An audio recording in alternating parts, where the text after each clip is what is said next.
ನಾನೇ ಮಾತಾಡೋಕೆ ಶುರು ಮಾಡ್ತೀನಿ. ಫಸ್ಟ್ ನನ್ನ ತಂದೆ ತಾಯಿ ಸ್ಥಾನದಲ್ಲಿ ನೋಡೋಂಥ ನನ್ನ ದೇವ್ರ ದರ್ಶನ್ ಸರ್, ಆಗ ಇಲ್ಲಿ ಬಂದಿರೋಂಥ ನೀವುಗಳು, ದರ್ಶನ್ ಸರ್ ಫ್ಯಾನ್ಸ್ಗಳು ನನಗೆ ಸಪೋರ್ಟ್ ಮಾಡೋಕ್ಕೆ ಅಂತ ಇರೋಂಥ ಎಲ್ಲ ಕಡೆಯಿಂದ ನಮ್ಮ ಅಣ್ಣಂದ್ರೆ ಎಲ್ಲರೂ ಬಂದಿದ್ದಾರೆ. ಅಣ್ಣ ನಿಮ್ಮೆಲ್ಲರಿಗೂ ಥ್ಯಾಂಕ್ಸ್ ಹೇಳ್ತಾ, ಸಂಪಿಗೆನೋ ಸಬ್ಜೆಕ್ಟ್ ನಾವು ಏನಕ್ಕೆ ಚೂಸ್ ಮಾಡಿದ್ವಿ ಅಂದರೆ, ಬಿಕಾಸ್ ಇವಾಗ ಹೆಣ್ಮಕ್ಳಿಗೆ ನೀವು ಎಷ್ಟೇ ಸಲನೂ ಇದಾಗಬಾರ್ದು ಅಂತಿದ್ರು ಅಫ್ಕೋರ್ಸ್ ಅದು ಆಗ್ತಾ ಇದೆ. ರೀಸೆಂಟಾಗಿ ಎಲ್ಲೋ ಒಂದು ಕಡೆ ಒಂದು ಹುಡುಗಿನ ಕರ್ಕೊಂಡು ಹೋಗ್ಬಿಟ್ಟು ರೇಪ್ ಮಾಡಿ ವಿಡಿಯೋ ಮಾಡಿ ಬಿಡೋ ಲೆವೆಲಿಗೆ ಹೋಗ್ತಾ ಇದೆ. ಬಿಕಾಸ್ ಸಂಪಿಗೆನೊಂದು ಹೂವು ಅಂದರೆ ಅದೊಂದು ಹೆಣ್ಣು. ಆ ಹೆಣ್ಣನ್ನು ಇದ್ರಲ್ಲಿ ನಾವೇನು ಹೇಳಕ್ ಹೊರಟಿದ್ವಿ ಅಂದರೆ, ಕೆಲವೊಬ್ರು ಮಾತಾಡ್ಸಾಯ್ತಾರೆ, ಕೆಲವೊಬ್ರು ಮುಟ್ಟಕ್ಕೆ ಹೋಗಿ ಅಂದರೆ ಅನುಭವಿಸಿದವರು ಸಾಯ್ತಾರೆ, ಮಾತಾಡಿದವರು ಸಾಯ್ತಾರೆ. ಆ ಒಂದು ಸಾರಾಂಶ ಇಟ್ಕೊಂಡು ಸಿನಿಮಾ ಮಾಡ್ತಾ ಇದ್ದೀವಿ. ಬಿಕಾಸ್ ಇದು ಕಂಟೆಂಟ್ ವೈಸ್ ಹೇಳಬೇಕು ಅಂದರೆ ಒಂದು ಹೆಣ್ಣಿನ ಬಗ್ಗೆ, ಸಂಪಿಗೆ ಅನ್ನೋದೊಂದು ಹೂವು, ಅದನ್ನು ಒಂದು ಹೆಣ್ಣಿಗೆ ಹೋಲಿಸಿ ಆ ಮಹತ್ವ ಏನಿದೆ ಅಂತ ತೋರ್ಸಕ್ಕೆ ಹೋಗ್ತಾರೆ ಅಂತ ಸಿನಿಮಾ. ಅದಾದಮೇಲೆ ಇವಾಗ ಇದರಲ್ಲಿ ಆರ್ಟಿಸ್ಟ್ ಮೇಡಮ್, ಆರ್ಟಿಸ್ಟ್ ನಮ್ಮ ಡೈರೆಕ್ಟರ್ದೊಂದು ಅಂದರೆ ನಮ್ಮ ಡೈರೆಕ್ಟರ್ ಕಥೆ ವೈಸ್ ಟೆಕ್ನಿಕಲ್ ವೈಸ್ ಎಲ್ಲ ತುಂಬ ಸ್ಟ್ರಾಂಗು. ಬಟ್ ಅವ್ರಿಗೆ ಏನಾದರೂ ಸ್ವಲ್ಪ ಜಾಸ್ತಿ ಕ್ಯಾಮ್ರಾಗಳೆಲ್ಲ ನೋಡ್ಬಿಟ್ರೆ ಸ್ವಲ್ಪ ನರ್ವಸ್ ಆಯಿತು. ಸ್ವಲ್ಪ ಸ್ಟಾರ್ಟಿಂಗ್ ಪ್ರಾಬ್ಲಮ್ ಅವ್ರಿಗೆ, ಸೊ ಅದರಿಂದ ಸ್ವಲ್ಪ ನರ್ವಸ್ ಆದರು. ಅದಾದಮೇಲೆ ಇವರು ಗಿರಿಯಣ್ಣ ಅಂದ್ಬಿಟ್ಟು ನಮ್ಮ ಅಣ್ಣ, ನನ್ನ ಟೀಚರು, ಎಲ್ಲನೂ ನನ್ನ ಸಿನಿಮಾ ಡೈರೆಕ್ಟ್ರು ಎಲ್ಲ. ಅದಕ್ಕಿಂತ ಹೆಚ್ಚಾಗಿ ಒಬ್ರು ಗುರು ನನಗೆ, ರುದ್ರಣ್ಣ ಅಂದ್ಬಿಟ್ಟು. ನಮ್ಮ ಎಲ್ಲರದು ಒಂದು ಟೀಮ್ ಜರ್ನಿ ಬಂದ್ಬಿಟ್ಟು ಒಂದು 8 ಇಯರ್ಸ್ ಜರ್ನಿ. 8 ಇಯರ್ಸ್ ಜರ್ನಿಲಿ 2-3 ಸಿನಿಮಾ ಎಲ್ಲ ಪ್ಲಾನ್ ಮಾಡ್ಕೊಂಡ್ವಿ. ಬಿಕಾಸ್ ನಾವು ಬರೀ ಸಿನಿಮಾ ಮಾಡಬೇಕು ಅಂತ ಬಂದಿದ್ರೆ ಇಷ್ಟೊತ್ತಿಗೆ 4-5 ಸಿನಿಮಾ ಮಾಡಿರ್ತಿದ್ವಿ. ಬಿಸ್ನೆಸ್ ಮಾಡಬೇಕು. ಇವತ್ತು ಕನ್ನಡ ಇಂಡಸ್ಟ್ರಿ ಮಾರ್ಕೆಟ್ ಹೆಂಗಾಗಿದೆ ಅಂದರೆ, ಹೊಸಬ್ರಿಗೆ ದುಡ್ಡು ಹಾಕಿದ್ರೆ ದುಡ್ಡು ಬರಲ್ಲ, ಸಿನಿಮಾ ಮಾಡೋಕ್ಕೆ ಆಗ್ತಾ ಇಲ್ಲ. ಹೊಸಬ್ರುಗಳಿಗೆ ಆ ಪೇಯ್ನ್ಗಳು madam. As a director, as a artist ಆಗಿ ಒಬ್ರು ಪ್ರೊಡ್ಯೂಸರ್ನ ಅಪ್ರೋಚ್ ಮಾಡಿ ನಾನು ಕರ್ಕೊಂಬಂದು, ಸಾರ್ ಸಿನಿಮಾ ಮಾಡಬೇಕು, ಸಿನಿಮಾ ಅರ್ಧಕ್ಕೆ ತೊಗೊಂಬಂದ್ವಿ, ಮುಹೂರ್ತ ಆಯಿತು, ಒಂದು 20 ದಿನ ಶೂಟಿಂಗ್ ಮಾಡಿದ್ವಿ. ಅದಾದ್ಮೇಲೆ ಮತ್ತೆ ಪೇಮೆಂಟ್ ಇದು ಸ್ವಲ್ಪ ಎಕ್ಸ್ಟೆಂಡ್ ಆಯಿತು. ಇದೆಲ್ಲನೂ ಆದಮೇಲೆ ಥಿಯೇಟ್ರಿಗೆ ತೊಗೊಂಡ್ಮೇಲೆ ಇನ್ನೊಂದು ಥರ ಪ್ರಾಬ್ಲಮ್ಮು. ರೀಸೆಂಟಾಗಿ ದೊಡ್ಡ ಮನುಷ್ಯ ಅನ್ನೋದೊಂದು ಸಿನಿಮಾ ಪ್ರಾಬ್ಲಮ್ ಆಯಿತು. ಆ ಥರ ಸಾವಿರಾರು ಪ್ರಾಬ್ಲಮ್ಸ್ ಇರುತ್ತೆ. ಅದನ್ನೆಲ್ಲ ದಾಟಿ ನಾವು ಸಿನಿಮಾ ರಿಲೀಸ್ ಮಾಡಿದ್ಮೇಲೆ ಜನಗಳಿಗೆ ಅಲ್ಲಿ 2 ಥರ ಇರುತ್ತೆ. ಅಕಸ್ಮಾತ್ ಜನಗಳು ನಮ್ಮನ್ನು ತೊಗೊಳ್ಳಿಲ್ಲ ಅಂದರೆ, ಯಾಕಂದ್ರೆ ಜನಗಳಿಗೆ ಇಷ್ಟ ಆಗಿಲ್ಲ ಅಂದ್ರೆ ತೊಗೊಳ್ಳಲ್ಲ. ತೊಗೋಬೇಕು ಅಂತ ಹೇಳಕ್ಕೆ ನಾವು ಯಾರೂ ಅಲ್ಲ. ನಾವು ಅವ್ರಿಗೆ ಇಷ್ಟ ಆಗೋಂಥ ಸಿನಿಮಾ ಮಾಡಬೇಕು. ಯಾಕಂದರೆ ಅವ್ರು ಕಾಸು ಕೊಟ್ಟು ಸಿನಿಮಾ ನೋಡ್ಬೇಕು ಅನ್ನೋದೊಂದು ರೀಸನ್ಗೆ ನಾವು ಸಿನಿಮಾ ಮಾಡೋದು.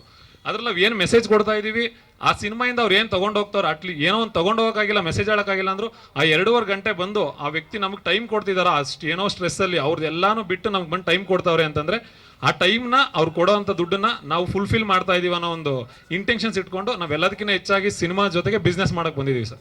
ಬಿಸ್ನೆಸ್ ಮಾಡೋಕ್ಕೆ ಬಂದಿದ್ದೀವಿ. ಸೊ ಡೆಫಿನೆಟ್ಲಿ ಇವಾಗೇನು ಸಿನಿಮಾ ಹೊಸಬ್ರಿಗೆ ದುಡ್ಡು ಬರಲ್ಲ ಅದು ಇದಂತ ಏನಿದೆಯಲ್ಲ ಸರ್, ನಮ್ಮ ಸಿನಿಮಾ ಅಂತ ಬಂದಮೇಲೆ, ನಮ್ಮ ಸಿನಿಮಾ ನಮ್ಮದು ಅಂತ ಬೇರೆಯವ್ರ ಬಗ್ಗೆ ಗೊತ್ತಿಲ್ಲ, ನಮ್ಮ ಸಿನಿಮಾದಲ್ಲಿ ಯಾವುದೇ ಕಾರಣಕ್ಕೂ ಹೊಸಬ್ರಿಗೆ ಹಾಕಿದ್ರೆ ದುಡ್ಡು ಬರಲ್ಲ ಅನ್ನೋ ಒಂದು ಸಬ್ಜೆಕ್ಟ್ನ ಮರ್ಸೋ ಥರನೇ ಕೆಲಸ ಮಾಡಬೇಕು ಅಂತ ಹಾರ್ಡ್ ವರ್ಕ್ ಮಾಡ್ತಾ ಇದ್ವಿ. ಓವರ್ ಆಲ್ ಟೀಮ್ ಅದಕ್ಕೋಸ್ಕರನೇ ಕೆಲಸ ಮಾಡ್ತಾ ಇದ್ವಿ. ಗೊತ್ತಾಯ್ತು 20 ದಿನಕ್ಕೆ ಏನು ಪ್ಲಾನ್ ಅಂತ ಹೇಳಿದ್ರಲ್ವಾ, ಎಲ್ಲ ಸಬ್ಜೆಕ್ಟ್ನ 20 ದಿನಕ್ಕೆ ಮಾಡೋಕ್ಕಾಗಲ್ಲ. ಬಿಕಾಸ್ ನಾವು ಹೊಸಬ್ರಾಗಿ ಬರೋ ಟೈಮಲ್ಲಿ 50 ದಿನ ಶೂಟಿಂಗ್ ಮಾಡಿದ್ರೆ ಒಂದೊಂದು ದಿನಕ್ಕೆ 1 ಲಕ್ಷ ಎಕ್ಸ್ಟ್ರಾ ಬಂತು ಅಂದರೆ ಪ್ರೊಡ್ಯೂಸರ್ನ ನಾವು ಉಳ್ಸೋಕ್ಕಾಗಲ್ಲ ಸರ್.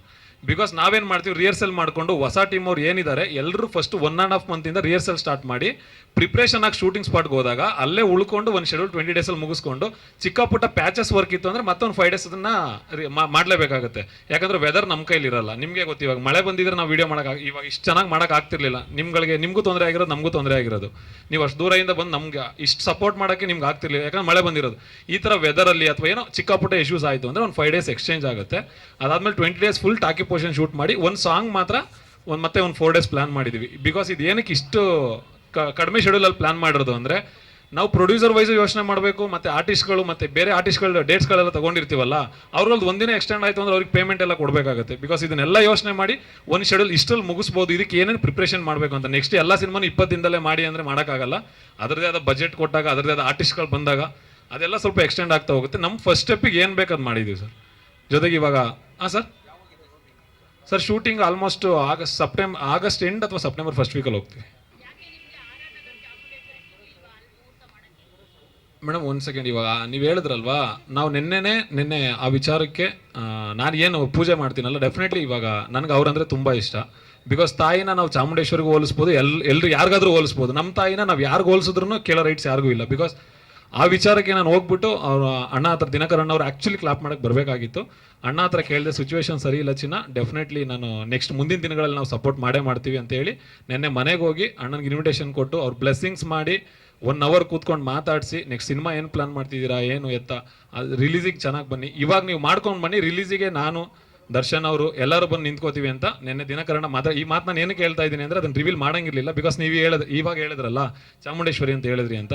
ಬಿಕಾಸ್ ನಮ್ಮ ತಾಯಿನ ಇವಾಗ ನನಗೆ ಅವ್ರ ತಾಯಿ ಸಮಾನ ಅಂತ ಮೇಡಮ್, ನಾನು ಚಾಮುಂಡೇಶ್ವರಿನೂ ಅಂತ ಅನ್ಕೊತೀನಿ. ಬಿಕಾಸ್ ಇವಾಗ ದೇವ್ರು ವರ ಕೊಟ್ಟಿಲ್ಲ ಅಂದ್ರೆ ದೇವ್ರನ್ನೇ ಬೈಯೋಂಥ ಕ್ಯಾಟಗರಿ. ನಮ್ಗೆ ಅವ್ರು ವರ ಕೊಟ್ಟಿದ್ದಾರೆ. ಬಿಕಾಸ್ ಇವ್ ನೋಡಿ, ಇವಾಗ ಇಷ್ಟು ಜನ ಇವಾಗ ಎಲ್ಲೋ ಒಂದ್ ಕಡೆ ಅಣ್ಣಂದ್ರೆಲ್ಲ ಬಂದಿದಾರಲ್ಲ, ಅದು ದರ್ಶನ್ ಸರ್ ನನಗೆ ಕೊಟ್ಟಿರೋ ಭಿಕ್ಷೆ. ಬಿಕಾಸ್ ಅವ್ರು ಬಂದು ಪ್ರೀತಿ ತೋರಿಸ್ತಾ ಇದ್ದಾರೆ. ಎಲ್ಲೋ ಒಂದು ಯಾವುದೋ ಒಂದು ಡಿಸ್ಟಿಕ್ ಅಲ್ಲಿ ಅಥವಾ ತಾಲೂಕಲ್ಲಿ ಹೋದಾಗ ಒಂದು 100 ಜನ ಬಂದು ನನಗೆ ಸಿನಿಮಾ ನೋಡ್ತಾರೆ ಅಂದ್ರೆ, ಫಸ್ಟ್ ಡೇ ಫಸ್ಟ್ ಶೋ ಜನಗಳು ಬಂದು ನೋಡ್ತಾರೆ ಅಂದ್ರೆ, ಇವಾಗ ಒಂದು ಕಂಟೆಂಟ್ ವೈಸ್ ರುದ್ರಣ್ಣ ಅವ್ರದ್ದು ಅಥವಾ ಗಿರಿಯಣ್ಣ ಅವ್ರದ್ದು ಕಾಂಟ್ಯಾಕ್ಟ್ಸ್ ಅವ್ರದ್ದು ಸಬ್ಜೆಕ್ಟ್ ವೈಸ್ ಆದ್ರೆ, ನನಗೇನಾದ್ರೂ ಆ ಥರ ಇದೆ ಅಂತಂದ್ರೆ ದರ್ಶನ್ ಸರ್ ಹಾಕಿರೋ ಭಿಕ್ಷೆ. ಅವ್ರ ಅಭಿಮಾನಿಗಳ, ನಾನು ಒಬ್ಬ ಡೈ ಹಾರ್ಟ್ ಫ್ಯಾನ್ ಆಗಿರೋದ್ರಿಂದ ಅವ್ರ ಅಭಿಮಾನಿಗಳು ಹಾಕುವಂಥ ಭಿಕ್ಷೆ ಮೇಡಮ್. ಆ ಜೀವ ಇರೋವರೆಗೂ ಅವ್ರಿಗೆ ಯಾವಾಗಲೂ ಋಣಿಯಾಗಿರ್ತೀನಿ. ಇವಾಗ ಇವರು ಪ್ರವೀಣ್ ದಾವಣಗೆರೆ ಅಂತ ಮೇಡಮ್, ಇವರು ಇವಾಗ ಹೊಸದಾಗಿ ಇವಾಗ ನಾವು ಫಸ್ಟ್ ಇವಾಗಿಂದ ಸ್ಟಾರ್ಟ್ ಮಾಡ್ತಾ ಇರೋದು. ಸೋಷಿಯಲ್ ವರ್ಕರು, ಜೊತೆಗೆ ಗೌರ್ಮೆಂಟ್ ಜಾಬಲ್ಲಿ ಇದ್ರು. ಇವಾಗ ನಮ್ಮ ಜೊತೆ ಸಿನಿಮಾ ಜರ್ನಿ ಮಾಡ್ತಿದ್ದಾರೆ. ಜೊತೆಗೆ ಪ್ರಜ್ವಲ್ ಅಂತ ಮೈಸೂರವರು. ಇವ್ರು ಪ್ರವೀಣ್. ಮೊದಲನೇದಾಗಿ ಗಿರಿ ಬಗ್ಗೆ ಹೇಳಲೇಬೇಕು. ಗಿರಿ ನಮ್ಮ ಅಣ್ಣ ಇದ್ದ ಹಾಗೆ, ಎಷ್ಟೋ ವರ್ಷಗಳ ಪರಿಚಯ ನಮ್ಮಿಬ್ರದ್ದು. ನಮ್ಮ ಬ್ರದರ್ ಫ್ರಮ್ ಅನದರ್ ಮದರ್ ಅಂತ ಹಾಗೆ ತಿಳ್ಕೊಬೋದು. ಅವನಿಷ್ಟು ವರ್ಷ ಖಂಡಿತ ಕನಸು ಒಂದೇ, ನಾನು ನಿರ್ದೇಶಕನಾಗಬೇಕು ಕನ್ನಡ ಸಿನಿಮಾ ರಂಗದಲ್ಲಿ ಅಂತ. ಹಲವಾರು, ಅವನೇ ಹೇಳ್ಕೊಂಡ ಹಾಗೆ ಹಲವಾರು ಪ್ರಾಜೆಕ್ಟ್ಸ್ಗಳನ್ನ ಮಾಡಿದ್ದಾನೆ. ತೆರೆ ಹಿಂದೆ ಜಾಸ್ತಿ ಕೆಲಸ ಮಾಡಿ ಇಷ್ಟು ವರ್ಷ ಗಳಿಸ್ಕೊಂಡಿರುವಂಥ ಎಕ್ಸ್ಪೀರಿಯನ್ಸ್ನ ಇವಾಗ ಸಂಪಿಗೆ ಮೂಲಕ ನಿಮ್ಮೆಲ್ಲರ ಮುಂದೆ ತರ್ತಾ ಇದ್ದಾನೆ. ಒಂದೆರಡು ಮಾತು ಆಚೆ ಈಚೆ ಆಗಿರಬಹುದು. ಸ್ವಲ್ಪ ಅವನಿಗೆ ಸ್ಟೇಜ್ ಫಿಯರ್ ಇರೋದ್ರಿಂದ ದಯವಿಟ್ಟು ಕ್ಷಮಿಸಿ ಅಂತ ಕೇಳ್ಕೊತೀನಿ ಏನಾದರೂ ತಪ್ಪು ಮಾತಾಡಿದರೆ. ಬಟ್ ಸ್ಟೇಜ್ ಫಿಯರ್ಗೂ ನಾವು ಕ್ಯಾಮ್ರಾ ಹಿಂದೆ ಯಾವ ಥರ ಕೆಲಸ ಮಾಡ್ತೀವಿ ಅನ್ನೋದಕ್ಕೂ ಒಂದಕ್ಕೊಂದು ಸಂಬಂಧನೇ ಇಲ್ಲ. ಸೊ ನೆಕ್ಸ್ಟ್ ನೀವು ನಿಮ್ಮ ವಿಮರ್ಶೆಗಳನ್ನ ದಯವಿಟ್ಟು ಸಿನಿಮಾ ನೋಡಾದ್ಮೇಲೆ ನೀಡಿ ಅಂತ ಕೇಳ್ಕೊತೀನಿ. ಯಾಕಂದರೆ ನಿಮ್ಮ ವಿಮರ್ಶೆಗಳಿಂದನೇ ನಾವು ಮುಂದಕ್ಕೆ ಇನ್ನೊಂದು ಹೆಜ್ಜೆ ಇಡೋಕ್ಕಾಗೋದು, ಸಿನಿಮಾ ರಂಗದಲ್ಲಿ ಬೆಳೆಯೋಕ್ಕಾಗೋದು, ಮತ್ತೆ ಮತ್ತೆ ಕನಸು ಕಾಣೋಕ್ಕಾಗದೇ ಮಾಧ್ಯಮರಿಂದ. ಯಾಕಂದರೆ ನೀವೆಲ್ಲರೂ ಅಷ್ಟು ಪ್ರೋತ್ಸಾಹನ ಎಲ್ಲ ತರಹ ಕೊಡ್ತಾ ಇರ್ತೀರ. ಯಾವಾಗಲೂ ಪ್ರತಿಯೊಂದು ಸೂಕ್ಷ್ಮ ವಿಚಾರಗಳನ್ನು ನೀವು ಅಬ್ಸರ್ವ್ ಮಾಡ್ತಾ ಇರ್ತೀರಾ, ಅಥವಾ ನಾವು ಎಡವಿದ್ರೆ ನಮಗೆ ಸಾಥ್ ಕೊಡ್ತೀರಾ, ಅಥವಾ ನಾವು ಏನಾದರೂ ಸಾಧಿಸಿದ್ರೆ ನಮಗೆ ಸಾಥ್ ಕೊಡ್ತೀರಾ. ಸೊ ಹಾಗಾಗಿ ಹೀಗೆ ಈ ಒಂದು ಹೊಸ ಪ್ರಯತ್ನಕ್ಕೆ, ಹೊಸ ತಂಡಕ್ಕೆ ನಿಮ್ಮ ಸಾಥ್ ಇರಲಿ ಅಂತ ನಾನು ಕೇಳ್ಕೊತೀನಿ.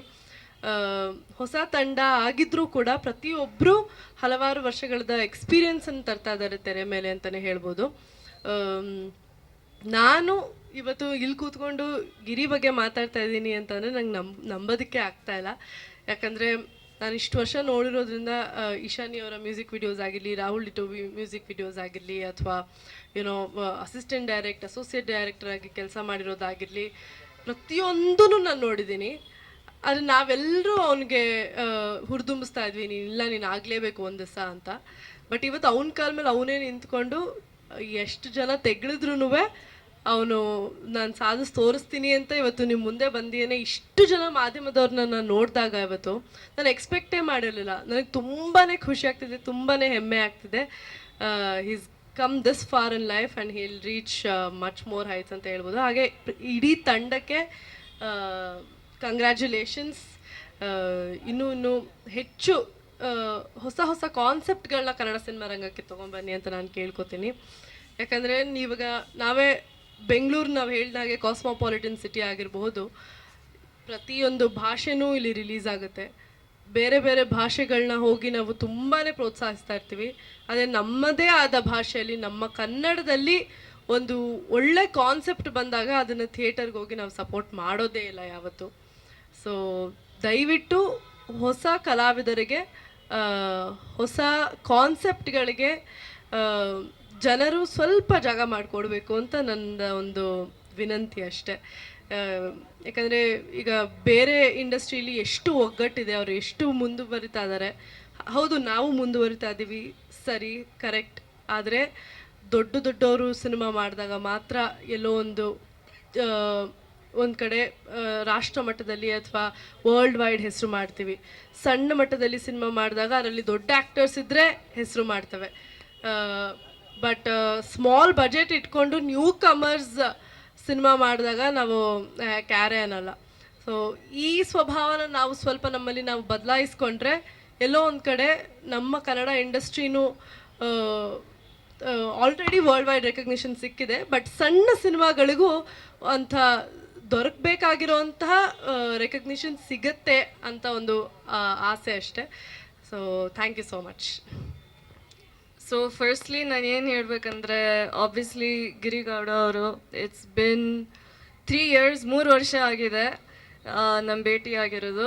ಆ್ಯಕ್ಚುಲಿ ಸಾನಿಯಾ ಅವರು ನಾವು ಫಸ್ಟ್ ಮೀಟ್ ಮಾಡಿರೋದು, ದೀಪ ಅಮ್ಮ ಮತ್ತು ಎಲ್ಲರೂ ಮೀಟ್ ಮಾಡಿದ. ಅವ್ರು ಫಸ್ಟ್ ಮೀಟ್ ಆದಮೇಲೆ ಅವರೇ ಇಂಟ್ರೊಡ್ಯೂಸ್ ಮಾಡಿದ್ರು ಗಿರಿಗೌಡ ಅವ್ರನ್ನ ಅಂತ. ಸೊ ಈ 3 ವರ್ಷ ಅಲ್ಲಿ ನಾವಿಬ್ಬರು ತುಂಬ ನನ್ನ ತಮ್ಮ ಥರ ಇದ್ದಾನೆ. ಆ್ಯಂಡ್ ನಾವು ಇಬ್ಬರು ತುಂಬ ಕ್ಲೋಸ್ ಆಗಿದ್ದೀವಿ. ಆ್ಯಂಡ್ ಮ್ಯೂಸಿಕ್ ವಿಡಿಯೋಸು ಇದೆಲ್ಲ ವರ್ಕ್ ಮಾಡಿದ್ದೀವಿ. ಸಖತ್ತಾಗಿ ಡೈರೆಕ್ಟ್ ಮಾಡ್ತಾರೆ. And for the first time ಇವಾಗ ಈ ಸಂಪಿಗೆ ಅಂತ ಈ ಮೂವಿ ನೋಡಿದ I am so proud of him. ಇದು ಒಂದು ಕನ್ನಡ ಮೂವಿ ರಿಲೀಸ್ ಆಗುತ್ತೆ, ಅವನು ಡೈರೆಕ್ಟ್ ಮಾಡ್ತಾನೆ. ಅದರಿಂದ ನನಗೆ ತುಂಬ ಖುಷಿ ಆಗ್ತಿದೆ. ಯಾಕೆಂದರೆ ನಾನು ನೋಡಿದ್ದೀನಿ, ನಾವು ಎಲ್ಲರೂ ನೋಡಿದ್ದೀವಿ ಆ್ಯಕ್ಚುಲಿ ಅವನು ಹೆಂಗೆ ಬೆಳೀತಾ ಇದ್ದಾನೆ, ಹೆಂಗೆ ಕಷ್ಟಪಟ್ಟಿದ್ದಾನೆ, ಎಷ್ಟು ಕಷ್ಟಪಟ್ಟಿದ್ದಾನೆ. ಅವ್ರ ಅಮ್ಮ ಮತ್ತು ಅವ್ರ ಅಪ್ಪ ತುಂಬ ಇವಾಗ ನಿಜ ನಾನು ಹೇಳ್ಬೇಕಂದ್ರೆ ಅವ್ರ ಅಪ್ಪಂಗೆ ಇವಾಗ ಅವ್ರ ಅಪ್ಪನೇ ನೋಡ್ತಾ ಇದ್ದಾರೆ. ತುಂಬ ಪ್ರೌಡ್ ಆಗಿದ್ದಾರೆ ಅವನ ಮೇಲೀಗ ಅಂತ ನನಗೆ ಗೊತ್ತು. ಆ್ಯಂಡ್ ಅವ್ರ ಅಮ್ಮನೂ ಇಲ್ಲಿದ್ದಾರೆ. ಅವ್ರ ಅಮ್ಮ ಅಪ್ಪ ಸಪೋರ್ಟ್ ಇರಲಿಲ್ಲ ಅಂದರೆ ಅವನಿಲ್ಲಿ ಇರ್ತಾ ಇರಲಿಲ್ಲ. ಆ್ಯಂಡ್ ದಯವಿಟ್ಟು ಈ ಮೂವಿಗೆ ಸಪೋರ್ಟ್ ಕೊಡಿ. ನನಗೆ ಗೊತ್ತು ನಾನು ಇನ್ನೂ ಕನ್ನಡನೂ ಕಲಿತಾ ಇದ್ದೀನಿ. ಪ್ಲೀಸ್ ದಯವಿಟ್ಟು ನನ್ನ ಕ್ಷಮಿಸಿ, ನಾನು ಏನಾದರೂ ಸರಿಯಾಗಿ ಮಾತಾಡಲಿಲ್ಲ ಅಂದರೆ. But I want to wish the entire team all the best. And Wardha ಅವರು ಆ್ಯಕ್ಟ್ ಮಾಡ್ತಿದ್ದಾರೆ. ಎಲ್ಲ ಅವನು ಇಲ್ಲಿದೆಯಾ ಸೊ ಅವರು ಆ್ಯಕ್ಟ್ ಮಾಡ್ತಿದ್ದಾರೆ. ಇಲ್ಲ ಪರವಾಗಿಲ್ಲ. ಮತ್ತು ಪ್ರಜ್ವಲ್ ಅವರು ಮತ್ತು ಎಲ್ಲರೂ ಆ್ಯಕ್ಟ್ ಮಾಡ್ತಿದ್ದಾರೆ. ಸೊ ಕ್ಲೋಸ್ ಆಗಿದ್ದೀವಿ ಎಲ್ಲರೂ. So at the same time it's like a big team. And I just want to wish everybody all the best. And especially ನನ್ನ ತಮ್ಮ ಗಿರಿಗೌಡ, ನಿನಗೂ ಗೊತ್ತು ಹೆಂಗೆ ಎಷ್ಟು ಕಷ್ಟಪಟ್ಟಿದ್ದಾರೆ. And you know what, Guruji blessings ಆಶೀರ್ವಾದ ಅವ್ರ ಮೇಲಿದೆ. ಆ್ಯಂಡ್ ದೇವ್ರದ್ದು ಎಲ್ರದ್ದು thank you so much. And ಅಷ್ಟೇ. ಅವ್ರು ಹೆಂಗೆ ಹೇಳ್ತಾರೋ ಹಂಗೆ ನಮ್ಮದು ರೆಡಿ ಇದೆ. ಏನು ಹಾಕೊಂಡಿದ್ರಿ ಪ್ರೊಡ್ಯೂಸರ್ ಬಜೆಟ್ ಎಷ್ಟು ಅನ್ಕೊಂಡಿದ್ರು? ಇವಾಗ 1.5 ಕೋಟಿ ಅಂತ ಹೇಳಿದ್ದಾರೆ. ಹೆಚ್ಚಾದರೂ ಆಗ್ಬೋದು, ಕಡಿಮೆ ಆದರೂ ಆಗ್ಬೋದು. ಅದು ಅವ್ರ ಮೇಲೆ, ಡೈರೆಕ್ಟರ್ ಮೇಲೆ ಡಿಪೆಂಡು. ತಾವೇನು ಬಿಸ್ನೆಸ್ ಮಾಡೋದು? ನಮ್ಮದು ಸ್ವಂತ ಬ್ರೆಡ್ ಫ್ಯಾಕ್ಟ್ರಿ ಇದೆ. ಹಾಂ, ಬ್ರೆಡ್ ಫ್ಯಾಕ್ಟ್ರಿ. ಹಾಂ, ನೀವೇ? ನಾವು 10 ವರ್ಷದಿಂದ ಪ್ಲ್ಯಾನ್ ಮಾಡ್ತಾ ಇದ್ದೀವಿ ಮೇಡಮ್. ಫಸ್ಟ್ ಸಿನಿಮಾಗೆ ಇವ್ರು ಡೈರೆಕ್ಟರ್ ಆಗಿದ್ರು. ಸಿನಿಮಾ ಮಾಡಿಲ್ಲ, ಇನ್ನ ಪ್ಲ್ಯಾನ್ ಮಾಡ್ತಾ ಇರೋದು. 10 ವರ್ಷದಿಂದನೂ ನಾವು ಇದೇ ಫೀಲ್ಡಲ್ಲಿ ಇದ್ದೀವಿ. ಅಲ್ಲಪ್ಪ, 10 ವರ್ಷದಿಂದನೂ ಪ್ಲಾನ್ ಮಾಡ್ತಾ ಇದ್ದೀರಾ? ಇಲ್ಲ 10 ವರ್ಷದಿಂದ ಪ್ಲ್ಯಾನ್ ಮಾಡ್ತಾ ಇದ್ದೀವಿ. ಇವ್ರದ್ದೊಂದು ಸ್ಕ್ರಿಪ್ಟ್ ಇದೆ. ನನ್ನ ತಮ್ಮ ಇವನೇ ಹೀರೋ ಆಗಿ ಮಾಡಬೇಕಾಯ್ತು ಫಸ್ಟ್ ಸಿನಿಮಾಗೆ. ಇವಾಗ ಈ ಸಿನಿಮಾ ಟೇಕ್ ಓವರ್ ಮಾಡ್ತಾ ಇದ್ದೀವಿ. ಸ್ಕ್ರಿಪ್ಟ್ ಓಕೆ ಆಗಿಲ್ಲ ಅಂದರೆ ಯಾವ ಸಿನಿಮಾನೂ ನಾನು ಓಕೆ ಮಾಡೋದು ಇಲ್ಲ. ಈ ಸ್ಕ್ರಿಪ್ಟ್ ಓಕೆ ಆಗಿರೋದಕ್ಕೆ ಮೂವ್ ಮಾಡ್ತಾ ಇದ್ದೀವಿ. ಅಲ್ಲಿ ಈಗ 10 ವರ್ಷದಿಂದ ಪ್ಲಾನ್ ಮಾಡ್ಕೊಂಡು ನೀವು ಹೀರೋ ಆಗಬೇಕು ಅನ್ಸಿಲ್ವೇನ್ರಿ? ಇಲ್ಲ ಸರ್, ಹೀರೋ ಆಗಬೇಕು ಅಂತ ಹಂಗಿಲ್ಲ. ಮತ್ತೆ ಪ್ರೊಡ್ಯೂಸರ್ ಆಗಿರ್ಬೇಕು ಅಂತ ಅಂದ್ಕೊಂಡಿದ್ದೀವಿ. ಒಂದೇ ಇರೋದು. ಅದರಲ್ಲೇ ಸಂಪಾದನೆ ಮಾಡಿ ಹಾಕ್ಬೇಕು ಅಂತ ಏನಿಲ್ಲ ಮೇಡಮ್. ಇಲ್ಲ, ಬೇರೆ ಬಿಸ್ನೆಸ್ಗಳು ಇದೆ ಸದ್ಯಕ್ಕೆ, ಅದನ್ನೇ ಹೇಳ್ತೀವಿ.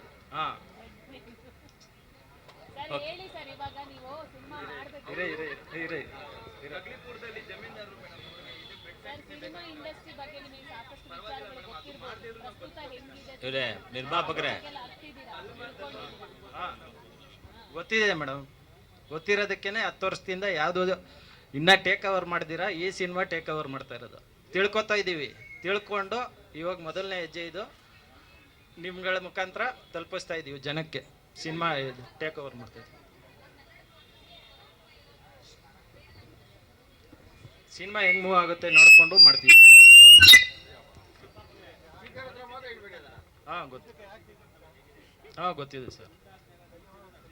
ಸರ್, ಇವಾಗ ಸಂಪಿಗೆಯಲ್ಲಿ ನಿಮ್ಮ ಪೋಷನ್ ಇದೆಯಾ? ಸರ್ ದುಡ್ಡು ಹಾಕಿ ದುಡ್ಡು ತೆಗಿಬೇಕು ಅಂತ ಏನು ಪ್ಲ್ಯಾನ್ ಇಲ್ಲ ನಮಗೆ. ಸಿನಿಮಾ ಮಾಡಬೇಕು ಅಂತ ಮಾಡ್ತಾ ಇರೋದು. ಹಾಂ ಹಾಂ ಅದು ನಾವು ಮಾಡ್ಕೋತೀವಿ ಸರ್. ಹಾಂ, ನಿಮ್ಮ ಸಹಕಾರ ಇರೋದ್ರಿಂದನೇ ಈ ಸಿನಿಮಾ ಟೇಕ್ ಓವರ್ ಮಾಡ್ತಾ ಇದೀವಿ. ನಿಮ್ಮ ಪೋಷನ್ ಏನಾದರೂ ಇದೆಯಾ ಸಂಪಿಗೆಯಲ್ಲಿ? ನೀವೇನಾದ್ರೂ ಆ್ಯಕ್ಟ್ ಮಾಡ್ತಿದ್ದೀರಾ? ಇಲ್ಲ ಮೇಡಮ್, ಇಲ್ಲ. ಆ ಥರ ಸಿಚುವೇಶನ್ ಏನಾನ ಬಂದರೆ ಮಾಡ್ತೀವಿ. ರಿಲೀಸ್ ಡೇಟ್ ಇನ್ನೂ ಫಿಕ್ಸ್ ಆಗಿಲ್ಲ ಸರ್. ಅವಾಗ ತಿರ್ಗಾ ನಿಮಗೆ ಕರೆದು ದಸರಾಗೆ ಪ್ಲ್ಯಾನ್ ಮಾಡಿದ್ದೀವಿ ಅಂತ ಹೇಳಿದ್ದು. ದಸರಾಗೆ ರಿಲೀಸ್ ಮಾಡ್ತೀವಿ ಅಂತ ಹೇಳಿಲ್ಲ. ನೀವು ಡೈಲಾಗ್ ಮಾಸ್ಟರ್ ಆಗ್ಬೋದಿತ್ತು ಸರ್. ಯಾಕೆ ಸರ್? ಡೈಲಾಗ್ ರೈಟರ್ ಆಗ್ಬೋದು. ಅಲ್ಲ ಮೇಡಮ್, ಏನ್ ಗೊತ್ತಾ, 20 ದಿನಕ್ಕೆ ಶೂಟಿಂಗ್ ಮಾಡ್ತೀವಿ ಅಂತ ಏನು ಹೇಳಿದ್ರಲ್ಲ ಸರ್. 20 ದಿನಕ್ಕೆ ಶೂಟ್ ಮುಗಿ ಒಂದು 4-5 ಸಿನಿಮಾ ಅಸಿಸ್ಟೆಂಟ್, ಅಸೋಸಿಯೇಟ್, ಅದಾದ್ಮೇಲೆ ಗಿರಿಯಣ್ಣ ಅವ್ರ ಜೊತೆನೇ ಜರ್ನಿ ಮಾಡ್ಕೊಂಡು ಬಂದು ನನಗೆ ಇದ್ದಿದ್ದು ಫಸ್ಟಿಂದಾನು ಆರ್ಟಿಸ್ಟ್ ಆಗಬೇಕು ಅಂತಾನೆ. ಇವಾಗ ಆರ್ಟಿಸ್ಟ್ ಆಗೋಕ್ಕೆ ನನಗೆ ನನ್ನ ಗುರುಗಳ ಸ್ಥಾನದಲ್ಲಿ ಒಂದು 2-3 ಜನ ಡೈರೆಕ್ಟರ್ಗಳಿದ್ದಾರೆ. ಫಸ್ಟ್ ಗಿರಿಯಣ್ಣ, ಪ್ರಸಾದ್ ಸರ್, ಆಮೇಲೆ ಸೇತು ಬ್ರೋ ಅಂತ ಇದ್ದಾರೆ. ಈ ಥರ ಅವ್ರಗಳ ಜೊತೆ ಆ ಬಾಂಡಿಂಗ್ನ ಬೆಳೆಸ್ಕೊಂಡು ಏನೂ ಅಲ್ದಿರೋನ್ನ ಕರ್ಕೊಂಬಂದು ಆಯಿತು ನೀನು ಈ ಸಿನಿಮಾದಲ್ಲಿ ನೀನು ಲೀಡಾಗಿ ಮಾಡು ಅನ್ನೋ ಶಕ್ತಿ ತುಂಬಿದ್ದಾರೆ. ಅದೇನೋ ಮಾಡಕ್ಕೆ ಹೋದಾಗ ಇಲ್ಲ ನಿನ್ಗೆ ಯಾರು, ನೀನು ಅಪ್ಪ ಅಲ್ಲ ಮಗ ಅಲ್ಲ ಏನೂ ಅಲ್ದೇ ರುದ್ರನ ನಂಬಿಕೆ ಇಟ್ಬಿಟ್ಟು ನಮಗೆ ಮಾಡಿ ನೀವು ನಾನು ಸಪೋರ್ಟ್ ಮಾಡ್ತೀನಿ ಅಂತ ಬಂದಿದ್ದಾರೆ. ಅನ್ನ ಹಾಕೋ ಅಂತ ಕೆಲಸ ಮಾಡ್ತಿದ್ದಾರೆ. ಜೀವನದಲ್ಲಿ ಬದುಕಿರೋರ್ಗೋಣ ನಿಮ್ಮ ಋಣ ಯಾವತ್ತೂ ಮರೆಯಲ್ಲ. ರುದ್ರನ ಅಂತಲ್ಲ, ನಮ್ಮನ್ನು ನಂಬ್ಕೊಂಡು ಯಾವುದೇ ಒಬ್ಬ ವ್ಯಕ್ತಿ ನಮಗೆ ಅನ್ನ ಹಾಕೋ ಅಂತ ಕೆಲಸ ಮಾಡಕ್ಕೆ ಬಂದ್ರು ಅದಕ್ಕೆ ಸಪೋರ್ಟ್ ಮಾಡೋ ಅಂಥವ್ರಾದ್ರೂ ಯಾರನ್ನು ಈ ಜೀವ ಇರೋವರೆಗೂ ಮರೆಯಲ್ಲ. ನಾ ಇಷ್ಟೇ ಮೇಡಮ್. ಇವಾಗ ಸರ್ ಈ ಸಿನಿಮಾಗಾಗಿ ಪ್ಲಾನ್ ಸರ್ ಈ ಸಿನಿಮಾಗೆ ಆ್ಯಕ್ಚುಲಿ ಇದ್ರ ಬಿಫೋರ್ ಒಂದು ಸಿನಿಮಾ ಶೂಟ್ಗೋಸ್ಕರ ಸರ್ ಆಲ್ಮೋಸ್ಟ್ ಒಂದು 6-7 ಮಂತ್ಸ್ಗೆ ಒಂದು 18 kg ವೆಯ್ಟ್ ಗೇನ್ ಮಾಡಿದ್ದೆ. ಈ ಸಡನ್ ಆಗಿ ಇವಾಗ 1 ಮಂತಲ್ಲಿ ಶೂಟ್ ಸ್ಟಾರ್ಟ್ ಮಾಡಬೇಕು ಅಂತ 1.5 ಮಂತಲ್ಲಿ ಆಲ್ಮೋಸ್ಟ್ 12 kg ವೆಯ್ಟ್ ಲಾಸ್ ಮಾಡಿದ್ದೀನಿ ಸರ್. ಅದಾದಮೇಲೆ ಈ ಪ್ರಿಪ್ರೇಷನ್ ರಿಹರ್ಸಲ್ಸ್ ನಡೀತಾ ಇದೆ. ಇದರಲ್ಲಿ ಫುಲ್ ಸಾಂಗ್ಸು ತುಂಬ ಡ್ಯಾನ್ಸ್ಗಳು ಈ ಥರದ್ದೇನಿಲ್ಲ. ಸಾಂಗ್ಸ್ ಇರುತ್ತೆ ಬಟ್ ತುಂಬ ಡ್ಯಾನ್ಸ್ಗಳೇನು ಅಷ್ಟು ಯೂಸ್ ಆಗಿ ಡ್ಯಾನ್ಸ್ ಬೇಕು ಅನ್ನೋ ಥರದ್ದೇನಿಲ್ಲ. ಬಟ್ ಪ್ರಿಪ್ರೇಷನ್ಸ್ ಪರ್ಫಾರ್ಮೆನ್ಸ್ ವೈಸ್ ತುಂಬ ಹಾರ್ಡ್ ವರ್ಕ್ ಬೇಕಾಗುತ್ತೆ. ಅದ್ರ ಜೊತೆಗೆ ಆಸ್ ಎ ಟೀಮ್ ಇವಾಗ ಡೈರೆಕ್ಷನ್ ಡಿಪಾರ್ಟ್ಮೆಂಟಲ್ಲೂ ಸಮೇತ ಅಣ್ಣನ ಜೊತೆ ಕೂತ್ಕೊಂಡು ಡೈಲಾಗ್ಸ್ ಇರ್ಬೋದು ಅಥವಾ ಯಾವುದೇ ಕೆಲಸ ಆದರೂ ಸರ್. ಇವಾಗ ನಾನು ಆರ್ಟಿಸ್ಟ್ ಅಂದಮೇಲೆ ಅದೇ ಅಂತ ಇಲ್ಲ ಸರ್.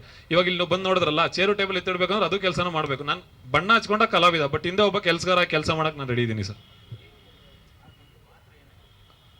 ಸರ್ ಇದ್ರಲ್ಲಿ ನಂದು ವಿಷ್ಣು ಅನ್ನೋ ಪಾತ್ರ ಬಂದ್ಬಿಟ್ಟು ಸರ್ ಇವಾಗ ಆಲ್ಮೋಸ್ಟ್ ಹೆಂಗೆ ಅಂದರೆ ಇವಾಗ ಒಬ್ಬ ಪರ್ಸನ್ ನಾರ್ಮಲ್ ಆಗಿ ಒಬ್ಬ ಪರ್ಸನ್ ಒಂದು ಹೆಣ್ಣನ್ನ ತುಂಬ ಗೌರವದಿಂದ ಇಷ್ಟಪಟ್ಟರೆ ಆ ಕ್ಯಾರೆಕ್ಟರ್ ಹೆಂಗಿರುತ್ತೆ ಅದನ್ನು ಉಳಿಸ್ಕೊಳ್ಳೋಕ್ಕೋಸ್ಕರ ಎಷ್ಟೆಲ್ಲ ಹೋರಾಡುತ್ತೆ. ಬಿಕಾಸ್ ಈ ಥರ ಹೋಗೋಂಥ ಕ್ಯಾರೆಕ್ಟರ್ ಸರ್. ಆವಾಗಲಿಂದ ಕೇಳ್ತಾ ಇದ್ರಿ ಈ ಸಿನಿಮಾದ ಬಗ್ಗೆ ಎಕ್ಸ್ಪ್ಲೇನ್ ಮಾಡಿ ಅಂತ ಒಂದು ವರ್ಡಲ್ಲಿ ನಾನು ಹೇಳ್ತೀನಿ. ಸೊ ನಾವೆಲ್ಲರೂ ಅಂದರೆ ವಿಧವಾದ ಉದ್ಯಮದಿಂದ ಬಂದು ಇಲ್ಲಿ ಕೂತಿದ್ದೀವಿ. ಆರ್ಟಿಸ್ಟ್ ಆಗಿರ್ಬೋದು, ಆಲ್ರೆಡಿ ಸೀನಿಯರ್ ನಮ್ಮ ಈಶಾನಿ ಮೇಡಮ್ ಆಗಲಿ, ಸಾನ್ಯಾ ಅಯ್ಯರ್ ಆಗಲಿ, ಎಲ್ಲರೂ ಬಂದಿದ್ದೀರಿ. ಎತ್ತಣ ಮಾಮರ ಎತ್ತಣಕ್ಕೆ ಹೋಗಿಲೆ, ಎತ್ತಣದ ಎತ್ತ ಸಂಬಂಧವಯ್ಯ, ದೂರದ ಬೆಟ್ಟದ ನೆಲ್ಲಿಕಾಯಿಗೂ ಸಮುದ್ರದ ಉಪ್ಪಿಗೂ ಎಲ್ಲಿಯ ಬಂದವಯ್ಯ. ನಮ್ಮೆಲ್ಲರ ಬಂಧನೆ ಹಾಗೇನೆ. ಜಟಿಲ ಕಾನನದ ಕುಟಿಲ ತ್ವರೆಯಾಗಿ ಜರಿಯಾಗಿ ಕೊನೆಗೆ ಕಡಲಿನ ಮೊರತದ ಜೋಗುಳವಾಗಿ ಮಾರ್ಪಾಡಾಗುವ ಪರಿಯೇ ಚಂದ. ಆ ಚಂದದ ಚಂದಿರನ ಪ್ರತಿಬಿಂಬನೇ ನನ್ನ ಸಂಪಿಗೆ ಸಿನಿಮಾ ಅಂತ ಹೇಳಕ್ಕೆ ಇಷ್ಟಪಡ್ತೀನಿ.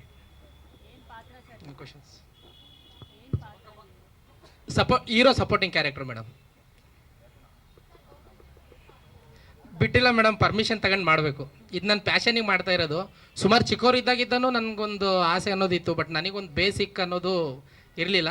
ಸೊ ನನ್ನ ಇಲಾಖೆ ನನಗೀಗ ಎಲ್ಲ ನನ್ನ ಬೇಸಿಕ್ ಕೊಟ್ಟಿದೆ. ಸೊ ಹಂಗಾಗಿ ನನಗೆ ಪ್ಯಾಷನ್ ಕಡೆಗೆ ನಂಗೆ ಸ್ಪೇಸ್ ಸಿಕ್ಕಿದೆ ನನ್ನ ವೃತ್ತಿ ಜೀವನದಲ್ಲಿ. ಆ ಸ್ಪೇಸ್ನ ಸಿನಿಮಾ ಕಡೆಗೆ ಯೂಸ್ ಮಾಡ್ಕೊಳ್ಳೋಣ ಅನ್ನೋದು ನನ್ನ ಉದ್ದೇಶ.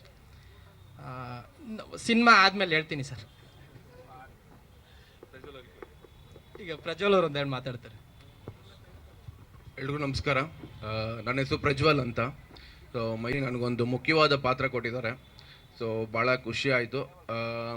ಇಲ್ಲಿರೋ ನಮ್ಮ ಗಿರಿಯಣ್ಣ ಆಗಿರ್ಬೋದು, ನಮ್ಮ ಗುರುಗಳು, ಅವ್ರಿಗೂ ಒಳ್ಳೇದಾಗಲಿ, ನಮ್ಮ ರುದ್ರಣ್ಣ ಆಗಿರಲಿ ಆ್ಯಂಡ್ ನಮ್ಮ ವರ್ಧನ್ ಸರ್ ಆಗಿರಲಿ, ಎಲ್ಲರಿಗೂ ಒಳ್ಳೇದಾಗಲಿ ಅಂತ ಕೇಳ್ಕೊತೀನಿ. ಭಾಳಷ್ಟು ಸ್ಕ್ರಿಪ್ಟ್ಗಳಲ್ಲಿ ಕೂತಿದ್ದೀವಿ ನಾನು, ಗಿರಿಯಣ್ಣ ಎಲ್ಲ. ಭಾಳ ವರ್ಷದ ಕನಸಿದು ಇವತ್ತು ನನಸಾಗ್ತಾ ಇದೆ. ಸೊ ಆಲ್ ದ ಬೆಸ್ಟ್ ಹೇಳೋಕ್ಕೆ ಇಷ್ಟಪಡ್ತೀನಿ. Thank you. ನನ್ನ ಹೆಸರು ಗಿರಿಗೌಡ ಅಂತ. ನಂದಿದ್ದು ಮೊದಲನೇ ಚಿತ್ರ. ನಾನು ಹೇಳ್ಬೇಕಂದ್ರೆ ಒಂದು 15-20 ಸಾಂಗ್, ಒಂದು ಆಲ್ಬಮ್ ಸಾಂಗ್ಸ್ ಅಂತ ಇಶಾನಿ ಆಗಿರ್ಬೋದು, ರಾಹುಲ್ ಡಿಟೋ ಆಗಿರ್ಬೋದು, ಇವ್ರದ್ದೆಲ್ಲ ಆಲ್ಬಮ್ ಸಾಂಗ್ಗಳನ್ನ ನಾನು ಡೈರೆಕ್ಟ್ ಮಾಡ್ತಿದ್ದೆ. ಇವಾಗ ನಂದಿದ್ದು ಮೊದಲನೇ ಸಿನಿಮಾ. ಬಟ್ ಇದಕ್ಕಿಂತ ಬಿಫೋರು ಮದ್ದೂರು ಒಡೆಯ ಮತ್ತು ಮಹಾಕಾಳಿಪುತ್ರ ಅಂತ ಸಿನಿಮಾ, ಅದನ್ನು ಟೇಕ್ ಓವರ್ ಮಾಡಿ ಅದನ್ನು ಶೂಟಲ್ಲಿದೆ. ಬಟ್ ಇದನ್ನು ಬೇಗ ಮುಗಿಸ್ಬೇಕು ಅಂದ್ಬಿಟ್ಟು ದಸರಾಗೆ ಬರಬೇಕು ಅಂದ್ಬಿಟ್ಟು ಒಂದೇ ಒಂದು ಪ್ಲ್ಯಾನ್ ಇಟ್ಕೊಂಡು ಒಂದು ಸಣ್ಣ ಬಜೆಟಲ್ಲಿ ಸಿನಿಮಾ ಹೆಂಗೆ ಮಾಡ್ಬೋದು ಅನ್ನೋದನ್ನ ಹೊಸ ತಂಡ ಇಟ್ಕೊಂಡು ಅದಾದಮೇಲೆ ಹೊಸ ಪ್ಲ್ಯಾನ್ ತಗೊಂಡು ಆಮೇಲೆ ಟೆಕ್ನಿಕಲ್ ಆಗಿ ಹೊಸ್ದಾಗಿ ತಗೊಂಡು ಬರ್ತಾ ಇದ್ದೀವಿ ಇದನ್ನು ಈ ಸಂಪಿಗೆ ಅನ್ನೋ ಕಾನ್ಸೆಪ್ಟ್ ಇಟ್ಕೊಂಡು. ಸಂಪಿಗೆ ಅನ್ನೋದು ಬಂಧನದಲ್ಲಿರೋ ಒಂದು ಸಂಪಿಗೆ, ಅದನ್ನು ಬಿಡುಗಡೆ ಕೊಡೋ ಒಬ್ಬ ವಿಷ್ಣು. ಇದು ವಿಷ್ಣು ಮೆಚ್ಚಿದ ಸಂಪಿಗೆ ಅನ್ನೋದು ಕಾನ್ಸೆಪ್ಟ್. ಇದನ್ನ ಕಂಪ್ಲೀಟ್ ಮೇಲ್ಕೋಟೆಲ್ ಶೂಟ್ ಮಾಡಬೇಕು ಅಂತಿರೋದು ನಾವು. ಅದನ್ನ ಬಿಟ್ಟರೆ ಕೇರಳದಲ್ಲಿ ಕಣ್ಣೂರನಲ್ಲಿ ಶೂಟ್ ಮಾಡಬೇಕು ಅಂತಿರೋದು. ಆಮೇಲೆ ಇನ್ನೊಂದು ಏನಂದರೆ ಇದನ್ನ 20 ಡೇಸಲ್ಲಿ ಒಂದು ಸಿನಿಮಾ ಮುಗಿಸ್ಬೋದು ಅನ್ನೋದನ್ನ ಹೊಸ್ದಾಗೆ ಪ್ಲ್ಯಾನ್ ಮಾಡ್ಕೊಂಡು ಬರ್ತಿರೋ ಕಾನ್ಸೆಪ್ಟ್ ಇದು. ಸರ್ ಸಂಪಿಗೆ ಅನ್ನೋ ಕ್ಯಾರೆಕ್ಟರ್ನ ಇನ್ನೊಂದು ನಾವು ಹೆಂಗಂದ್ರೆ ಚಾಪ್ಟರ್ ಬೈ ಚಾಪ್ಟರ್ ನಾವು ರಿವೀಲ್ ಮಾಡಬೇಕು ಅಂತಿದ್ವಿ, ಅದಕ್ಕೋಸ್ಕರ ಸರ್. ನಿಮ್ಮ ಸಂಪಿಗೆ ಶಾನಿ ಅವರ? ಇಲ್ಲ ಸರ್, ಇದನ್ನ ಅದೇ ಒಂದು ಮಲ್ರು. ಹಾಂ ಸರ್, ನಾನು ಮೂಲತಃ ಮಾಗಡಿ ಅವನು.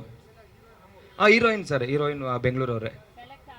ಹೌದು, ಎಲ್ಲ ಆಗಿದ್ದಾರೆ, ಆರ್ಟಿಸ್ಟ್ ಎಲ್ಲರೂ ಆಗಿದ್ದಾರೆ. ಬಟ್ ನೆಕ್ಸ್ಟ್ ಒಂದು ಚಾಪ್ಟರ್ ವೈಸ್ ಬರಬೇಕು ಅಂತ, ಚಾಪ್ಟರ್ ಬೈ ಚಾಪ್ಟರ್ ಬರಬೇಕು ಅಂತ ಪ್ಲಾನ್ ಇರೋದು. ಡೈರೆಕ್ಟ್ರೆ, ಆ ಸಂಪಿಗೆ ಮೇಲೆ ಕಲೆಗಳು ಹೆಚ್ಚಾಗಿದೆಯಲ್ಲ, ಏನೇನು ಹೇಳುತ್ತದೆ ಸರ್? ಇದೊಂದು ಮಲ್ಡ್ರು ಮಿಸ್ಟ್ರಿ ಕಾನ್ಸೆಪ್ಟ್ ಸರ್ ಇದು. ಈ ಸಂಪಿಗೆ ಕ್ಯಾರೆಕ್ಟರ್ ಏನಿದ್ದಾಳೆ, ಅವಳು ಯಾವ ಥರ ಬಂಧನದಲ್ಲಿ ಇದ್ಲು, ಅವಳು ಹೆಂಗೆ ಈಚೆ ಬರ್ತಾಳೆ ಇದ್ರೊಳಗೆ ಅನ್ನೋದಕ್ಕೆ ವಿಷ್ಣು ಹೆಂಗೆ ಅದನ್ನ ಸಾಥ್ ಕೊಡ್ತಾರೆ ಅನ್ನೋದು ಒಂದು ಕಾನ್ಸೆಪ್ಟ್ ಸರ್. ಇದರಿಂದ ಏನಾದರೂ ಒಂದು ಪರಿಹಾರ ಇದೆಯಾ ಅಥವಾ ಇಶ್ಯೂ ಆಗಿದೆ ಅಂತ ಅಷ್ಟೇ ಹೇಳೋದಾಯ್ತು ಸರ್? ಇಲ್ಲ, ಪರಿಹಾರ ಇದೆ. ಇದನ್ನ ಹೆಂಗೆ ಬಿಡುಗಡೆ ಸಿಗತ್ತೆ, ಒಬ್ಬ ಬಂಧನದಲ್ಲಿರೋ ಒಬ್ಬ ಸಂಪಿಗೆಗೆ ಹೆಂಗ್ ಬಿಡುಗಡೆ ಸಿಗತ್ತೆ ಅನ್ನೋದು ಸಿಗತ್ತೆ ಸರ್. ಇಲ್ಲ ಸರ್, ಯಾವುದೇ ಥರನೂ ರಿಯಲ್ ಕಾನ್ಸೆಪ್ಟ್ ಥರ ಯಾವುದೂ ಇಲ್ಲ. ಇದು ನಮ್ಮ ಸವಿವಾಗಿ ಮಾಡಿರೋದು ಇದು. ಹೌದು ಸರ್, ಈ ದಸರಾಗೆ ಬರಬೇಕು ಅಂತ ಪ್ಲಾನ್ ಇರೋದು ಸರ್ ನಮ್ಮದು. ಇಲ್ಲ, ಒಂದೇ ಸಾಂಗ್. ನಾವು ಸಾಂಗ್ ಮೇಲೆ ಜಾಸ್ತಿ ಇದು ಕೊಟ್ಟಿಲ್ಲ, ಒಂದು ಸಾಂಗಲ್ಲಿ ಇಟ್ಕೊಂಡಿದ್ದೀವಿ ಅಷ್ಟೇ. ಕತೆ ಮೇಲೆ ಫೋಕಸ್ ಮಾಡಿದ್ವಿ ನಾವು. 20 ದಿನದಲ್ಲಿ ಶೂಟಿಂಗ್ ಮಾಡುವಂಥ ಎಲ್ಲ ಬಜೆಟ್ ಪ್ಲಾನು ಹೇಗೆ ಅದು ಆ್ಯಕ್ಚುಲಿ? ಸರ್, ಪ್ರಾಪರ್ ಪ್ಲ್ಯಾನ್ ಇದ್ದಾಗ ನಮಗೆ ಸರ್ 40 ದಿವಸ 50 ದಿವಸ ಬೇಕಾಗಿಲ್ಲ ಸರ್. ಆರ್ಟಿಸ್ಟ್ ಆಗಿರ್ಬೋದು, ಟೆಕ್ನಿಕಲ್ ಡಿಪಾರ್ಟ್ಮೆಂಟ್ ಆಗಿರ್ಬೋದು, ಪ್ರಾಪರ್ ಪ್ಲ್ಯಾನ್ ಆಗಿದ್ರೆ ಫಸ್ಟೇ ಬಿಫೋರೇ ಶೂಟಿಗಿಂತ ಮುಂಚೆ 10 ದಿವಸದಲ್ಲೂ ಮುಗಿಸ್ಬೋದು ನಾವು ಕರೆಕ್ಟಾಗಿ ಪ್ಲ್ಯಾನ್ ಮಾಡಿದ್ರೆ. ಸುಮಾರು ಸೀನ್ ಬರ್ಕೊಂಡು ಹೋಗ್ಬಿಟ್ಟು ಅಲ್ಲೋಗಿ ಟ್ರೈ ಮಾಡೋಣ ಅದಲ್ಲ ಸರ್. ನಮ್ಗೆ ಸಿನಿಮಾಗೆ ಏನು ಬೇಕು, 2 ಗಂಟೆ ಜನಗಳಿಗೆ ಏನು ಎಂಟರ್ಟೈನ್ಮೆಂಟ್ ಮಾಡಬೇಕು ಅಷ್ಟು ಸಿಕ್ಕಿದ್ರೆ ಸಾಕಾಗಿತ್ತು ನಮಗೆ. ಅದನ್ನು ಪ್ಲ್ಯಾನ್ ಇದೆ ಸರ್. ಇನ್ಯಾರು ಹೇಳಿದ್ದಾರೆ ಆ್ಯಕ್ಟರ್ ಸರ್? ಇದರಲ್ಲಿ ಒಂದು 10 ಜನ ಇನ್ನ ರಿವೀಲ್ ಮಾಡೋದಿಲ್ಲ. ಬಟ್ ಇವಾಗ ವರ್ಧನ್ ಅಂದ್ಬಿಟ್ಟು, ದರ್ಶನ್ ಅಂದ್ಬಿಟ್ಟು, ಪ್ರಜ್ವಲ್ ಅಂದ್ಬಿಟ್ಟು, ಪ್ರವೀಣ್ ದಾವಣಗೆರೆ ಅಂದ್ಬಿಟ್ಟು ಇಷ್ಟು ಜನ ಕ್ಯಾರೆಕ್ಟರ್ ಇದ್ದಾರೆ ಸರ್ ಇಲ್ಲಿ. ಇವ್ರದ್ದು ಫಸ್ಟ್ ಚಾಪ್ಟರಲ್ಲಿ ನಾವು ರಿಲೀಸ್ ಮಾಡ್ತೀವಿ ಇನ್ನು ಸದ್ಯದಲ್ಲೇ ಒಂದು ಟೀಸರ್ ಆಗಿ. ಯಾವತ್ತಿದ್ರೂ ಸಪೋರ್ಟ್ ಮಾಡ್ತಾ ಇದ್ದೀರಾ, ಹೊಸ ತಂಡ ಇದು.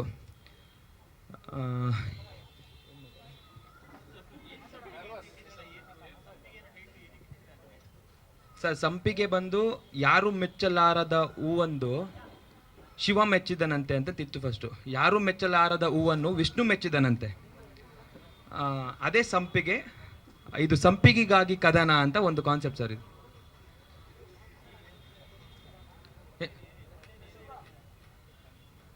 ಸರ್, ಈಗ ಹೆಣ್ಣು ದ್ರೋರಣೆ ನಡೀತಿದೆಯಾ ಗೊತ್ತಾ? ಇದು ಶಾಪಗ್ರಹಿಣಿ ಅಂತ ಬರುತ್ತೆ. ಈ ಸಂಪಿಗೆ ಏನಂದರೆ ಎಲ್ಲೇ ಇದ್ರೂ ಅದನ್ನು ರಿಜಿಸ್ಟ್ರು ಮಾಡಲ್ಲ, ಅದು ಒಳ್ಳೆ ಘಮ ಕೊಡುತ್ತೆ. ಯಾರು ರಿಜಿಸ್ಟ್ರು ಮಾಡಲ್ಲ, ಅದೊಂದು ಹೂವು ಅಂತ ಒಂದು ಎಲ್ಲೂ ತಂದು ಮಾರೋದಿಲ್ಲ, ರೇರ್ ಅದನ್ನು. ಅದಕ್ಕೆ ಯಾರು